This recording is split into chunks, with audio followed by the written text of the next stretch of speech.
Ghost light, silk alibis. Theaters don't sleep. They keep a candle burning for their own ghosts. After the audience files out, after the last program curls under a seat like a shy creature, and the ushers sweep sugar from the aisles, the Orpheum changes languages. Daytime at the Orpheum is contracts and unions and emails that require 3 cc's to count as breathing. Night is a series of held breaths, the dim blue of the work lights, the click of a relay somewhere high, the hush of velvet as the grand drape remembers its weight. If you've never stood at center stage with the house dark and the ghost light glowing, one bare bulb to appease whatever lingers, you don't know how a building can put a hand in the middle of your back and ask you to tell the truth. I'm Marco, technical director. My Kingdom, The Fly Rail and the Shop, a dog-eared prompt book that's been annotated by 4 stage managers and 1 person who wrote only in green pencil, a drawer of gaffer tape that could bandage a small city, and a ring of keys heavy enough to make a priest jealous. I know which traveler complains when humidity rises, which dimmer racks sulk if you condescend to them, and which floorboards tell a different story under dancers than under liars. My office is stage left, painted an immodest black glass window into the wing so I can pretend I'm not hiding. Sienna, my wife then, was the kind of woman the lobby wanted to belong to. She managed corporate galas and product launches, and once an inaugural ball that made the marble look shy. She could instruct a florist and a city council person in the same breath and get both to bring their A games. We met during a strike call on a fashion show, both of us laughing at how much money we were getting paid to move something that didn't want to be moved. I loved the speed of her. She loved the way I made it look like patience was my hobby. We had Wednesdays. She'd slip through the stage door left side, where the light sputters but refuses to die, and buzz my office with a knuckle against the glass. I have bruises on my back from the edge of my desk that could tell the whole story. Sienna's perfume understood shadows. It didn't arrive before she did. She'd lean over my shoulder to look at the cue stack and murmur, "We have 10." And I'd always use 9 and pocket the last minute like a tip for later. If this sounds like bragging, understand. I'm just building the room. Booth gossip is the theater's bloodstream, and I try not to drink too deeply. Still, the first odd thing found me. At 11:18 p.m. on a loadout night, the stage door log said held open 7s. No one should be holding that door open. That's how you host raccoons and robbers. A voice memo in my own phone says, "Remind Carp to oil second traveler." But what I heard instead was the quiet side doors make when someone thinks rules are optional. In the green room, 2 splits of Risset had walked off without a gratuity. A paper cup in the wings wore a lipstick ring the color of summer plums. Sienna wore reds and browns, colors that bit. This was almost purple, almost a dare. I told myself a kinder story. Influencers rent the Orpheum sometimes after hours. Someone's assistant could have been thirsty and theatrical. But the next Thursday, the same sigh crept into the door sensor logs. The same hour wobbled in the camera above the west stair, and a minty shadow lived on the stainless steel sink backstage as if someone had rinsed their mouth of telling. We were folding towels in our apartment when Sienna offered the word open with the same tone architects use for load bearing. She set it on the table between us like a dish she'd worked hard to make. "With rules," she said. "With care, with us first." She didn't touch me while she said it. She stood with her hip leaned against the counter, not defensive, just braced, like a sailor reading chop. I wanted to be the person who does not shrink. The theater trains you to make room for other people's choices. It also trains you to hide the wires. We wrote it out in clear handwriting. No one from the Orpheum. No friends. No lies by omission. Tell before, not after. Protection always. Our bed remains a country with a border we both guard. The first week after the treaty, Sienna kissed me like a truce. The second, like an apology she hadn't had to say. The third, she sent a text at 11:14. Client dinner ran long, don't wait up, and the stage door sighed for 7 seconds again. I didn't call security.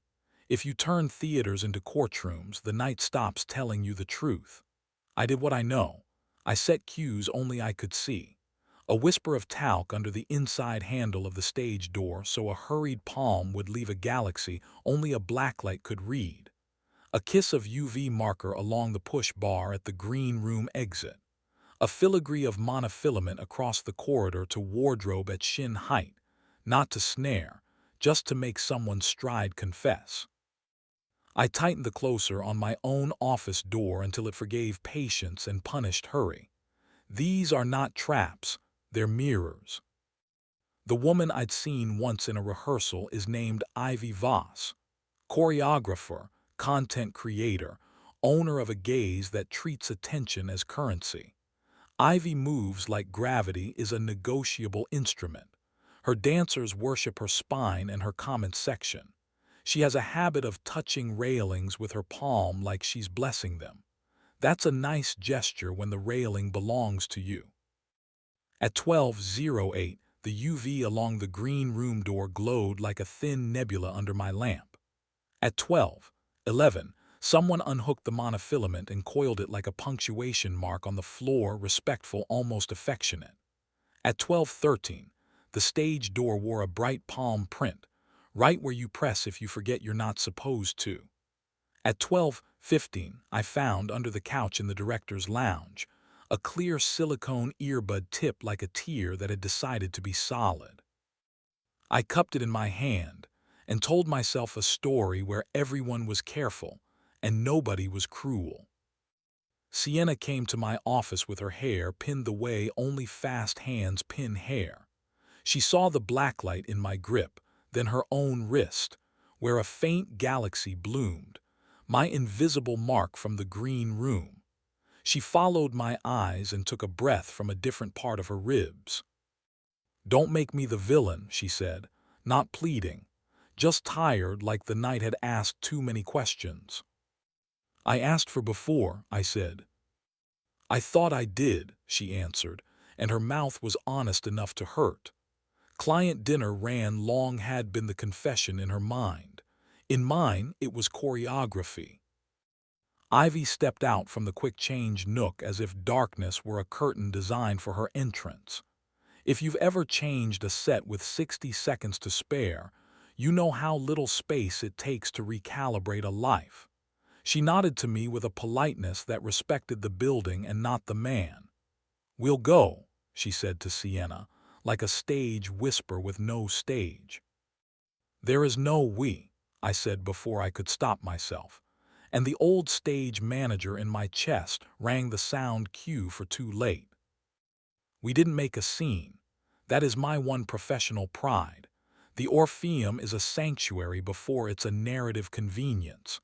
I unlocked the orchestra door and let them leave into the alley where cigarette breaks breathe and trucks reverse with beeps.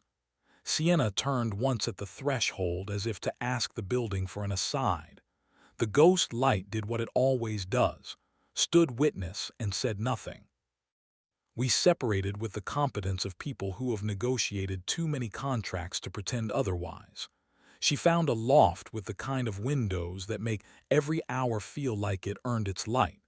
I kept the chipped mug I liked, and the battered crescent wrench she always called my marriage counselor. We treated each other like colleagues trying not to spoil a grant. Sometimes that's the best we can be. The theater did what good rooms do. It held me by giving me more work than grief. A touring company arrived with a truck labeled fragile but confident. The head electrician had hands too big for the screwdrivers he insisted on using, so I loaned him the right one and called it a victory when he returned it. A violinist in the pit cried quietly over an A that wouldn't stop trembling.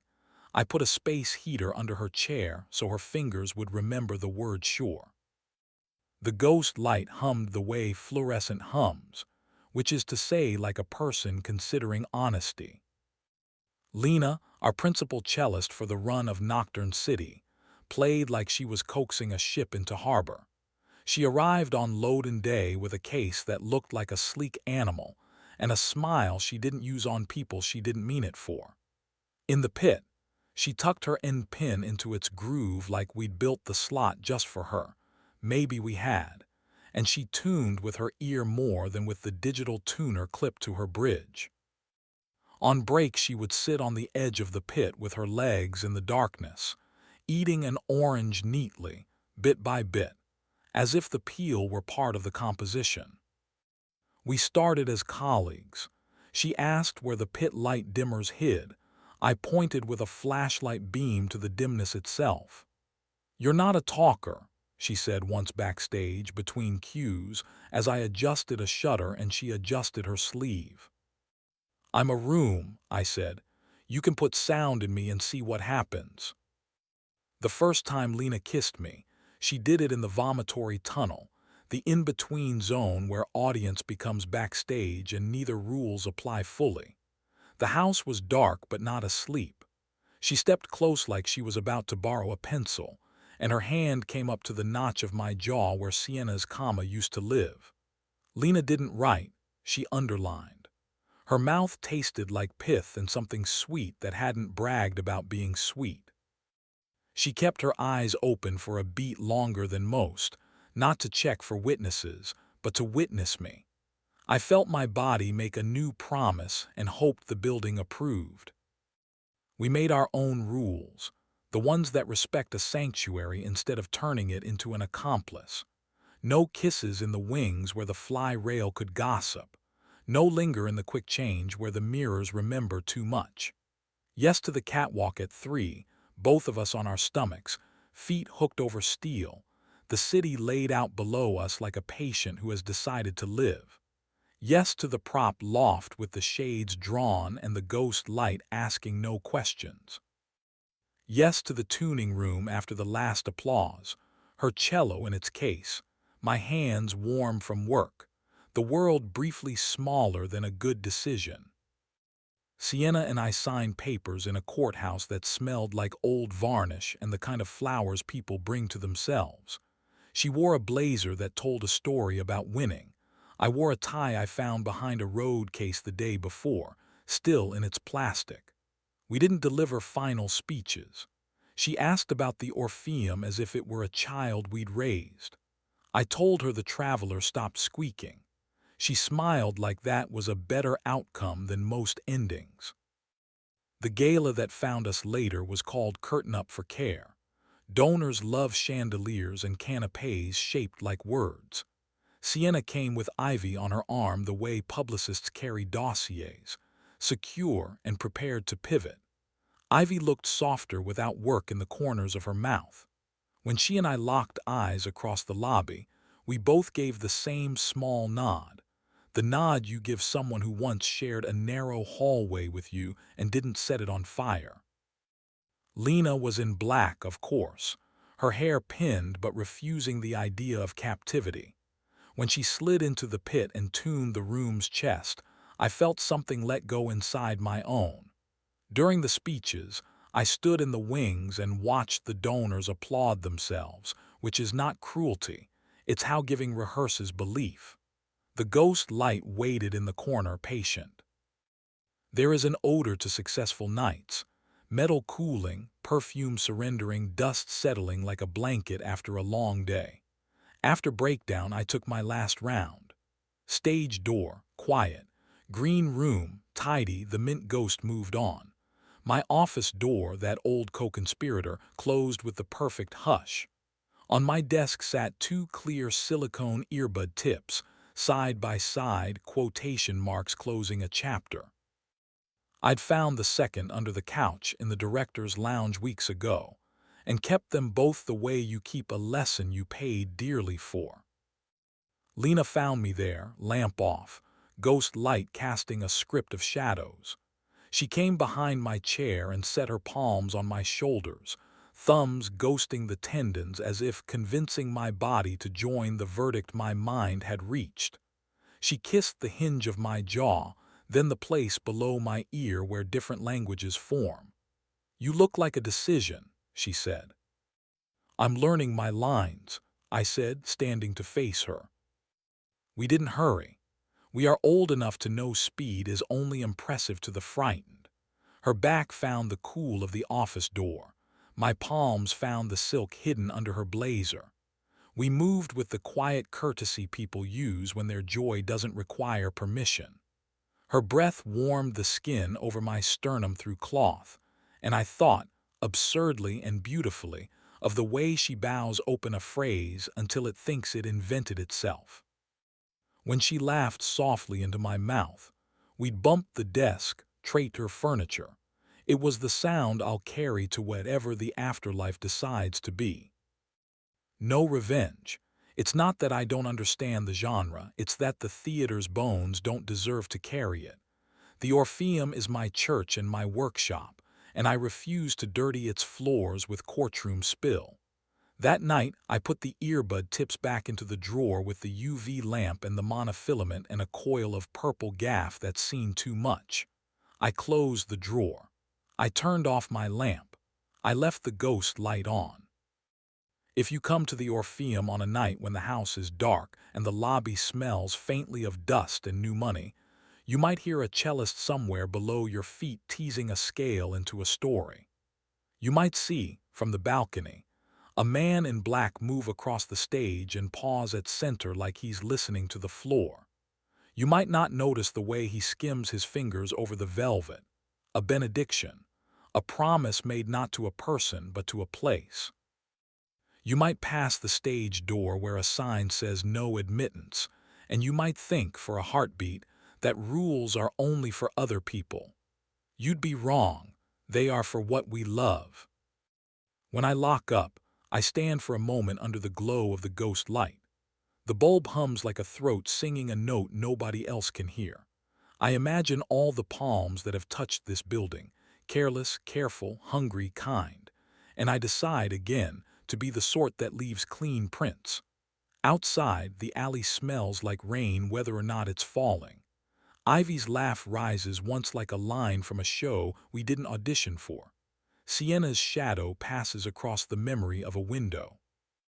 Lena's hand finds mine, warm and unashamed. We have 10 minutes before the alarm arms itself. We will use 9 and fold the last one under our tongues for later, not because we are afraid of running out, but because some minutes are better as proof than as scenes.